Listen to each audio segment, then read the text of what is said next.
Assalamualaikum warahmatullahi wabarakatuh. Om Swastiastu, Namo Buddhaya, salam kebajikan untuk kita semua. Dewan juri yang terhormat, serta tim oposisi yang kami banggakan, izinkanlah kami sebagai tim pemerintah tertutup untuk menyimpulkan hasil pembahasan kita pada kali ini. Dengan konteks anggaran pengeluaran pemerintahan yang dibatasi dalam konteks pandemi.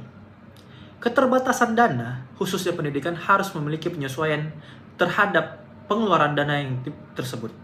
Jadi kita harus menyesuaikan apa yang kita butuhkan dan apa yang tidak kita butuhkan. Urgensinya harus diprioritaskan terlebih dahulu, mana yang dibutuhkan terlebih dahulu untuk dana yang urgent yang perlu dikeluarkan. Pemerintah harus mensubsidi berbagai sektor, khususnya teknologi, untuk mendukung pembelajaran yang diperlukan. Untuk mendukung pembelajaran yang diperlukan selama pandemi, tentu membutuhkan anggaran yang sangat banyak karena perlu banyaknya subsidi untuk guru dan juga untuk pengajar dan juga untuk siswa yang akan diajar.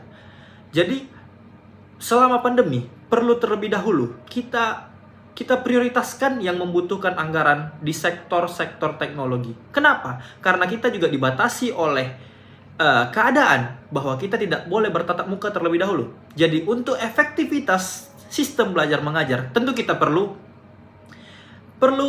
mengatasi apa saja yang harus kita lakukan dengan kondisi yang terbatas seperti ini. Dengan kondisi yang terbatas tentu kita harus memutar otak apa saja yang harus kita lakukan. Contohnya salah satunya adalah dengan mensubsidi kegiatan belajar mengajar dengan mensubsidi kuota internet, teknologi-teknologi yang digunakan untuk proses belajar mengajar seperti laptop, komputer, ataupun hal-hal yang lainnya. Dalam konteks subsidi, itu subsidi dibutuhkan konsekuensi pada setiap penggunaan dana agar kegiatan itu dapat berjalan lancar. Dalam konteks hal ini, prodi itu dapat mendapatkan dana, tapi ada sebagian juga prodi yang tidak mendapatkan atau yang mengalami pengurangan subsidi. Hal ini dikarenakan subsidi itu diberikan secara profesional dan seiring berjalannya waktu, perkembangan prodi secara progresif yang baik itu akan menambahkan subsidi dan juga sebaliknya. Penyerapan dana subsidi digunakan untuk membangun infrastruktur yang diperlukan dalam kegiatan belajar mengajar untuk mahasiswa. Prodi yang mengalami pengurangan dana subsidi itu dikarenakan prodi tersebut dipercaya dapat tetap bertahan karena tidak membutuhkan infrastruktur dengan biaya yang besar. Oleh karena itu, kami percaya bahwa subsidi ini telah diberikan sesuai dengan porsinya masing-masing, dan telah dipikirkan secara matang untuk keperluan dan penggunaan serta penyerapan dana yang akan digunakan. Untuk pemberian subsidi ini tentu diharapkan menghasilkan penyerapan tenaga kerja yang luas di dunia industri.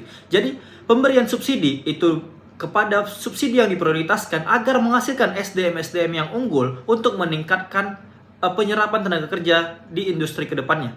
Jadi pemberian subsidi juga diharapkan dapat memberikan feedback yang lebih besar daripada subsidi yang diberikan. Jadi tujuannya adalah untuk menstimulasi agar kegiatan untuk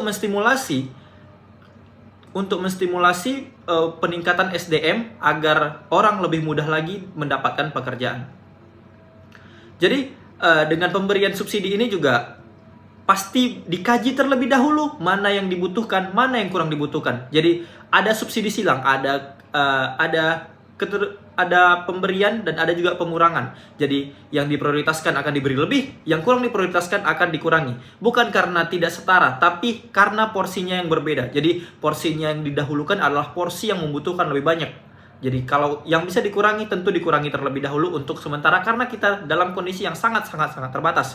Jadi dengan kondisi yang sangat terbatas ini kita harus memutar otak bagaimana cara efektif yang perlu kita lakukan. Kami sebagai tim pemerintah tertutup sangat menyetujui dengan adanya subsidi silang ini dengan cara pemberian subsidi yang lebih kepada prodi dengan penyerapan tenaga kerja yang lebih tinggi dibanding prodi yang penyerapan tenaga kerja yang lebih rendah. Jadi dengan hal tersebut prodi dengan penyerapan tenaga yang lebih tinggi dapat memberikan dampak yang lebih krusial lagi ke depannya. Jadi dengan hal tersebut prodi tersebut bisa bisa berkembang lebih besar karena dia juga bisa membangun laboratorium, dia juga bisa membuat workshop atau seminar untuk meningkatkan sumber daya manusia agar menghasilkan lulusan-lulusan dengan penyerapan tenaga kerja yang tinggi ke depannya.